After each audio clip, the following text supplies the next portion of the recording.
Bonjour à toutes et tous. Tout d'abord, merci pour votre présence et pour l'intérêt que vous portez au programme de Master de Sciences Po. Je m'appelle Marion Le Goff, je suis la responsable de la procédure française d'admission en Master. C'est de cette procédure dont il sera question dans cette vidéo.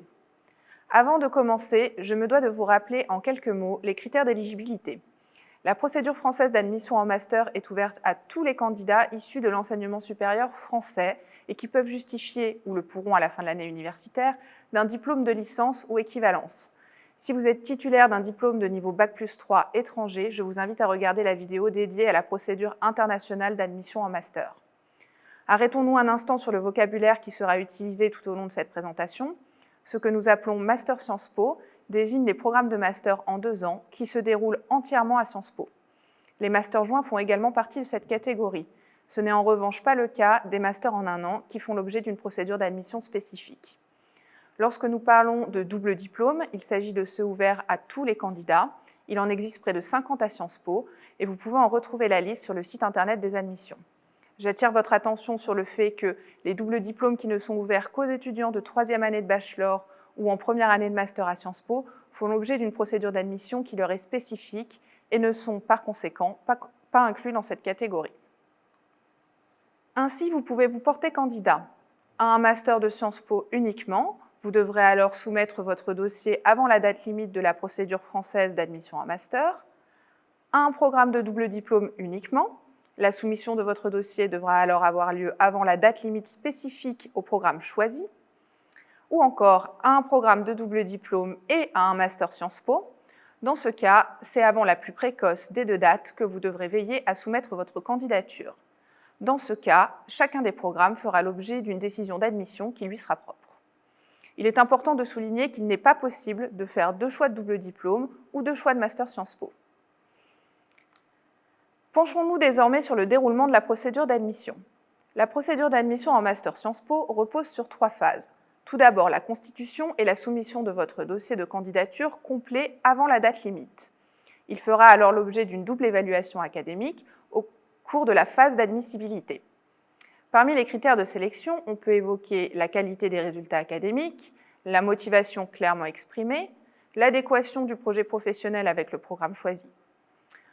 Ceux d'entre vous qui verront leur candidature déclarée admissible passeront à la phase d'admission, à savoir un entretien oral qui aura lieu à distance devant une commission composée d'au moins un représentant du directeur de Sciences Po et un enseignant. Il dure une vingtaine de minutes et a pour objet d'évaluer notamment la motivation du candidat et sa connaissance du programme demandé, sa capacité à développer une réflexion personnelle et argumentée, ou encore la définition claire et réaliste du projet professionnel et sa cohérence avec le programme et ses débouchés. Les résultats d'admission sont généralement publiés vers la fin de l'année universitaire. La procédure d'admission en double diplôme, elle, repose sur 2 phases. À l'instar de la précédente, la constitution et la soumission de votre dossier de candidature complet avant la date limite. Par la suite, votre dossier sera examiné conjointement par Sciences Po et l'université partenaire. Il sera donc doublement évalué au regard des mêmes critères que ceux mentionnés précédemment et les résultats d'admission sont généralement publiés 2 à 3 mois après la date limite de soumission des candidatures. Intéressons-nous maintenant à la toute première étape de votre candidature, la création et la constitution de votre dossier. Commençons par l'étape 1. Je vous invite à consulter avec attention le tableau intitulé « Calendrier et informations spécifiques par programme ». Vous y trouverez un grand nombre d'informations, dont les dates limites spécifiques ou les documents à joindre à votre dossier en fonction du programme choisi et la langue dans laquelle ils doivent être rédigés. Passons ensuite à l'étape 2. Il est conseillé de demander vos références dès le début de votre candidature.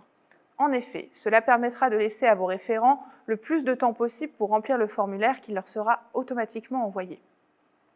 Il est de votre responsabilité de les informer de la date à laquelle la recommandation doit être validée et de la langue dans laquelle elle doit être rédigée. Vous aurez par ailleurs la possibilité de suivre le dépôt du formulaire de recommandation depuis le tableau de bord de votre espace candidature, mais ne pourrez pas en consulter le contenu qui est confidentiel. Quelques conseils pour bien choisir vos référents.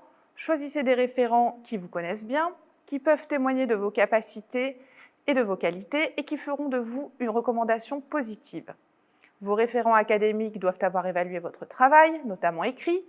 Les conseillers d'études, par exemple, ne sont pas acceptés comme référents. Privilégiez les enseignants des disciplines principales de votre cursus ou bien ceux des disciplines enseignées à Sciences Po. Nous arrivons maintenant à l'étape 3. Si vous devez présenter un test de langue, n'attendez pas le dernier moment pour vous inscrire. Il faut parfois compter jusqu'à 3 mois entre le test et l'obtention des résultats.